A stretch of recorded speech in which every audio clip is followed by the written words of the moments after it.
Hi, this is Amaris Gray, and today we're going to get into how to survive your first year in teaching, or how to survive teaching in general. Teaching can be very, very difficult, and it can be quite tricky and very challenging. It's not an easy profession at all. So that's why it's very, very important to cherish and to look after any gifts or any kind cards or messages you may receive from your students or their parents, because when you're having a rough day, it's nice for you to look at those cards, to look at those pictures, and just remind yourself that you are providing joy, a light, positivity to these students' lives, as well as helping them learn and be prepared for the real world. So I definitely keep myself a stash. I've kept all my cards.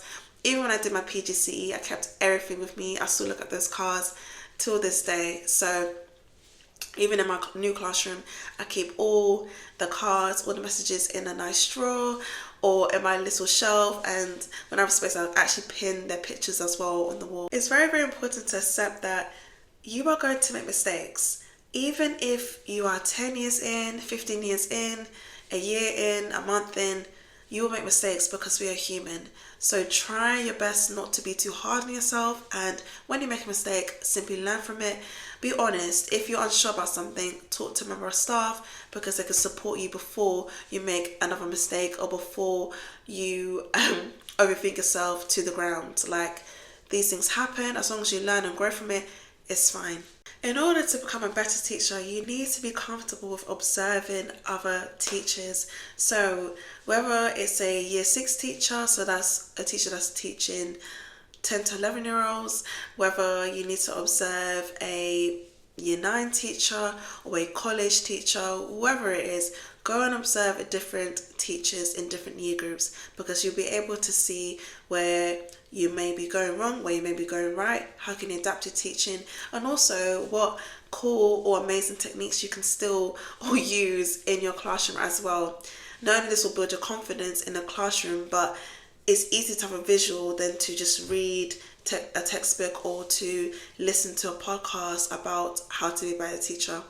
There's nothing better than actually seeing it for yourself, and then you can apply it straight away because it's fresh, it's new, and also it's familiar, it's in your environment. It's into the habit of planning ahead. Learn to plan ahead, because as a teacher, you will always have something else to do. There'll always be something else piling up, whether it's classroom needs, outside of the classroom, staff related, CPD, there's always something to prepare. So get into the habit of preparing ahead, whether that's subject planning, your daily slides, whatever it is.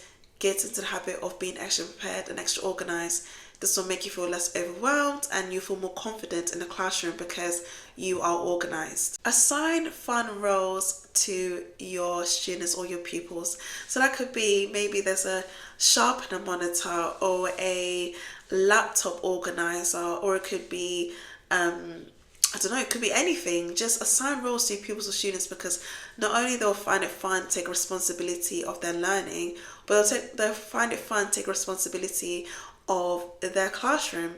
So get them involved. Like if it is something simple like to help us hand out their books, or it could be maybe you're teaching a lesson, then you can get a child or a student to read part of the text that's on the board. Simple things like that. It's nice for them to be engaged, and it's nice for them to be interactive in their learning, but also interactive with how to keep a good learning environment. In teaching, like any other profession, it is busy. If you have a 9 to 5, you understand this. You need to learn how to prioritize the most important tasks. So think about what's the most urgent. Think about something that you need to get it done as soon as possible. Think about the most immediate deadline if you're completely stuck. So for example, if you have recently done an exam for maybe a year 10 class or whatever it is, or even a test, and you know it needs to be marked by Monday and today's Wednesday, get that done first. Like, prioritize the most important things, and then gradually you work towards the things that are least important. Or if you got a TA in your classroom, you can ask your TA to do the things that might be less important or less demanding as well. Teaching is a beautiful profession as well as super challenging. So if you have a friend or a colleague that's inviting you out, go out with them. Go out and celebrate, go out with them and have a good time. Take a break. Even if it's a phone call, you might not want to socialize, but at least give yourself time to recuperate, to rest, and to also enjoy life. Like, don't be cooped up all weekend not seeing anyone. Like, that's not good for your mental health. Whether it's your first year, your second year, your third year, or your fourth year, just enjoy this process, enjoy this time, because it does get easier. Teaching can be challenging, it can be overwhelming, but also it's a very beautiful profession. Remember that we get into this profession because we are helping children or young people be better learners and be prepared for the real world, and to also safeguard them from any harm or danger. This was Amaris Gray. I hope you have enjoyed this video.